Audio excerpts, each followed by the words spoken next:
Good morning everyone. আমার ছোট্ট পরিবারে তোমাদের সকলকে অনেক স্বাগত, অনেক ভালোবাসা। আজ মঙ্গলবার 19 তারিখ, আজকে নিরামিষ, তাই খাবার থেকেই তোমাদেরকে সাথে নিয়ে আজকের ভিডিওটা শুরু করছি। খাবার দাবার দিয়েই শুরু করলাম। প্রথমেই ডালটাকে দিয়ে দিলাম কড়াইতে, তারপরে লাউগুলো দিয়ে দিয়েছি, দিয়ে তারপরে এতে নুন হলুদ দেবো। মা কিছুই দেয়নি, নুন টুন হলুদ টলুদ, আমি এই যে নুন হলুদ দিলাম, দিয়ে এবারে ভালো করে নাড়াচাড়া দিয়ে নিয়ে এখন হচ্ছে একটু লাউটা সিদ্ধ করার জন্য ডালটাকে ছেড়ে দেব। আর ওইদিকে হচ্ছে একটু ডাল আছে, এই ডালটা হচ্ছে মসুর ডাল, তো এটা একটু ভেজ ডাল করবো আমার মেয়ের জন্য। একটু লাউ, একটু বিনস, একটু গাজর সব কেটে নিয়েছি, কেটে নিয়ে এখন ভালো করে এটাকে সিদ্ধ করব। ডাল অলরেডি সিদ্ধ হয়ে গেছে, আসলে ডালটা আগেই সিদ্ধ করা হয়ে গেছিলো ভুল করে। মঙ্গলবার যে নিরামিষের কথা ভুলেই গিয়েছিলাম, যার জন্য তো এখন দিলাম। গ্যাসটা কমিয়ে দেবো, আস্তে আস্তে হয়ে যাবে। পাতলা পাতলা করে কেটেছি। আর এদিকে উচ্ছে আর লাউ দিয়ে করব হচ্ছে মটর ডাল। আর ডালটা এদিকে সেদ্ধ হয়ে গেছে, লাউটাও ডালের মধ্যে দিয়ে সেদ্ধ করা হয়ে গেছে। বেশ কিছু কাঁচা লঙ্কা দিয়ে এই যে এবারে উচ্ছেটাকে ভালো করে ভেজে নেব। ভেজে নিয়ে পাঁচফোড়ন, তেজপাতা, শুকনো লঙ্কা, আদা দিয়ে ভালো করে নেড়ে চেড়ে ডালটাকে দিয়ে দিয়েছি। এখন একটু ফুটবে, ফুটে পরিমাণ মতো একটু মিষ্টি দিয়ে নামিয়ে নেব। তাহলেই কিন্তু উচ্ছে লাউয়ের ডাল রেডি। খেতে দুর্দান্ত হয়, তোমরা ট্রাই করো। আশা করব নিরামিষের দিন তোমাদের সকলের ভালো লাগবে। সকালে হয়েছিল, যেহেতু আজকে নিরামিষ, তাই সুজি আর পরোটা। কিন্তু সুজি না, আমার সকাল সকাল মিষ্টি মিষ্টি খেতে ভালো লাগছে না, তাই নিজের জন্য চা বানিয়েছি আর এই যে দুটো পরোটা নিয়েছি। মেয়েকে খাইয়ে নিলাম। মেয়ের তো স্মুদি খায়, জানোই তোমরা। একটু রুটি দিয়ে, কলা দিয়ে, খেজুর দিয়ে, দুধ দিয়ে ভালো করে একটা স্মুদি বানিয়ে দিয়েছি, ও খেয়ে নিয়েছে পেট ভরে। আর আজকে ওর পড়া নেই, ওর ম্যামের আজকে কলেজ আছে, যার জন্য হচ্ছে পড়া নেই। তাই ভাবলাম আমি একটু এই বাড়তি কাজগুলো করে যাব একটু পোস্ট অফিসে ওর বাবার সাথে।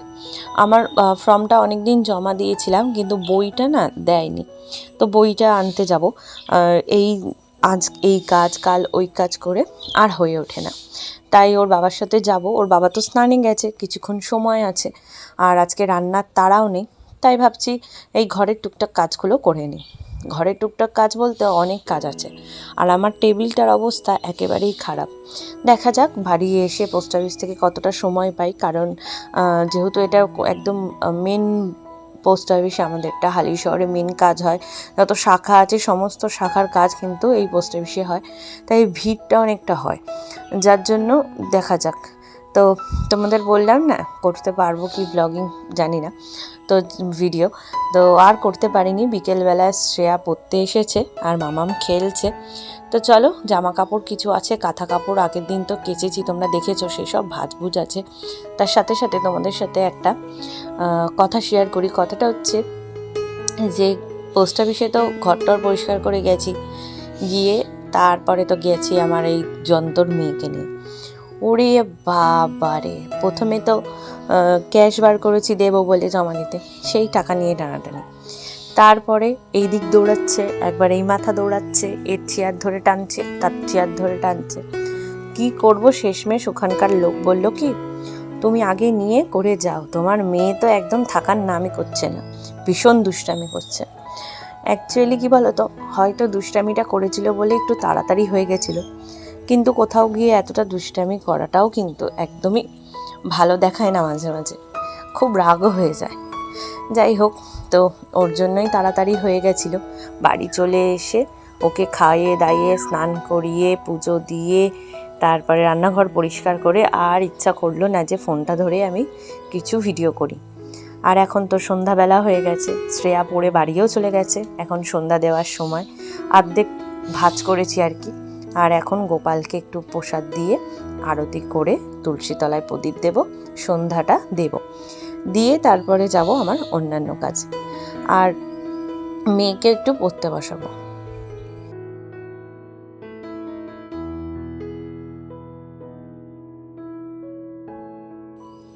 পড়তে বসার নাম শুনলে তার গায়ে আসে বিরাট জ্বর। তার সব ভালো লাগে, খেলাধুলা, ঘোরাফেরা, সমস্ত কিছু ভালো লাগে, কিন্তু পড়তে বসলে তার একেবারে লিখতে পড়তে ইচ্ছা করে না। লিখবে না, কান্নাকাটি করে হাত ধরে তাকে লেখানো। আবার দেখো কি করছে। এই দেখো, একদম বায়না করে যেটা লিখতে বলবো তার উল্টোটা লেখে। জানি বয়সটা অনেক কম, কিন্তু তবুও একটুখানি কথা শুনতে তো হয়, সে কথা সে শোনে না। যাই হোক, ওর সঙ্গে কিন্তু আমার এর জন্য খুঁটিনাটিটা বেঁধেই থাকে, আর ভালোও লাগে। ঠিক আমার মায়ের আর আমার যেই রকম সম্পর্ক, সেরকম কিন্তু আস্তে আস্তে মেয়ের সাথেও হচ্ছে। আর কি পাকা দেখো, আমাকে দাগ টানতে দেখেছে, তাই নিজে একটু দাগ টেনে দেখাচ্ছে যে সে কেমন পারে দাগ টানতে।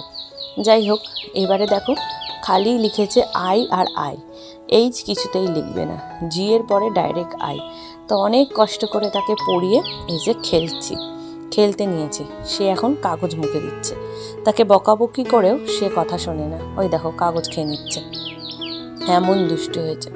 আর সকালের পরোটা আর সুজি কিছুটা ছিল, মা বলল তুমি একটু টিফিনে খাও, নাহলে তো খিদে পাবে। আর খেতে খেতে তো রাত্রি 9টা 9:30, তাই একটা পরোটা আর একটু বেশ কিছু সুজি নিয়ে বসেছি খাবো বলে। তো মেয়েটা বায়না করছে, ওকে বললাম তুই খাস না রে, তাও এক কামড় দিয়ে নিল, আবার গ্যাস অম্বল হবে। তো যাই হোক, আমি একটু বসে খাই পরোটা আর সুজি। সকালে তো আর সুজি খাইনি, যাক আমার জন্য একটু ছিল, আর আরও একটু বেশি ছিল, ওইদিকে বুলটি দিয়েও সুজি খাচ্ছে শুধু।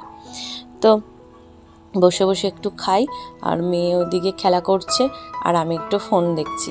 এই সময়টা বসে বসে আমি এডিট করি বা ভিডিওটা রেডি করি। আবার ভাবি অন্য অন্য কাজ যদি চোখে পড়ে সেগুলোও করার চেষ্টা করি। যেমন যেটা মনে হয় সেই সময়টা, এই সন্ধ্যাবেলার দিকটা তেমন করি। অথবা কোনো রান্নার ভিডিও দেখি টিভিতে চালিয়ে, ভালোই লাগে সময়টা। যেহেতু এখন শীতের সময়, আর মানে অন্ধকারটাও তাড়াতাড়ি হয়ে যায়, তাই মেয়েকে 5:30 6টার দিকে পড়তে বসালে 1 ঘন্টা পড়াই। বেশি চাপ দিই না, যেহেতু ছোটো মানুষ তো, স্কুলে ভর্তি হোক তখন তো এমনিই চাপে পড়ে যাবে বলো। তাই 1 ঘন্টা পড়িয়ে এই ঘরের টুকটাক কাজ নয়, একটু টিভি দেখা, নিজের মতো সময় কাটানো, এটাই করে থাকি। তো দেখলাম পুরী টুরি থেকে ঘুরে এসেছি, তো একদম টেবিলটার জামা কাপড় উপচে পড়ছে। জায়গার জিনিস জায়গায় না রাখলে টেবিলটার থেকে ভিড় কমানো যাবে না। তাই ভূমির কিছু জামা কাপড়কে বাদ দিয়ে দিলাম, যেগুলো ছোট হয়, আর কিছু জামা কাপড় রেখে দিলাম এই খাঁচাটার মধ্যে। আর আমার কিছু নাইটি, যত নাইটি ছিল আলাদা করলাম, ওর বাবার গেঞ্জিগুলোকে আলাদা করলাম, আমার কুর্তি লেগিংস যেগুলো আমি বাড়িতে সচরাচর পরি, এদিক ওদিক যেতে আসতে পরি, সেগুলোকে রেখে দিলাম এক জায়গায়, এগুলোকে অন্য জায়গায় রাখবো। আর এদিকে দেখো, এই যেই জায়গাটায় ওর এই খাঁচাটা রাখা থাকে আর কি, বক্সটা, সেই জায়গাটা কেমন ধুলো আর নোংরা হয়েছে, তাই আবারও একবার ঝাড় দিয়ে নিলাম। আমার ননদ কিন্তু ঘর একবার ঝাড় দিয়ে দিয়েছে, কিন্তু যেহেতু এই ধুলোগুলো রয়েছে, তাই আর একবার ঝাড় দেওয়ার প্রয়োজন আছে। এখন যেটা জায়গার জিনিস এখানে ছিল, এই বাক্সটা, সেটা রেখে দিলাম। কিন্তু আমার মাম্মামের এই বাক্সর দিকে খুব নজর, এর ওপর উঠে লাফালাফি করে, এটার তো একদম এটাও ভেঙে দিয়েছে। তো যাই হোক, জামা কাপড় কিছু রাখা যায় তাই চেষ্টা করি রাখতে। আসলে 3জন মানুষ তো, 3জন মানুষের প্রচুর জামা কাপড় হয়ে গেছে, বিশেষ করে আমার আর আমার মেয়ের। ওর বাবার একটু লিমিটেড, কিন্তু আমাদের বলতে পারো আনলিমিটেড। তো সেগুলোই কিছু ব্যবস্থা করতে হয়। তো কথা বলতে বলতে দেখো ঘরদোর গোছানো হয়ে গেছে, একদম ক্লিন। তো আজকে এ পর্যন্তই থাকলো, আশা করব তোমাদের ভালো লেগেছে। আর হাতে ঝ্যাঁটা নিয়ে এই ভিডিওটা শুরু করে দিয়েছি, বুঝতেও পারিনি যে আমাকে দেখালে ঝ্যাঁটাটাও দেখা যাবে।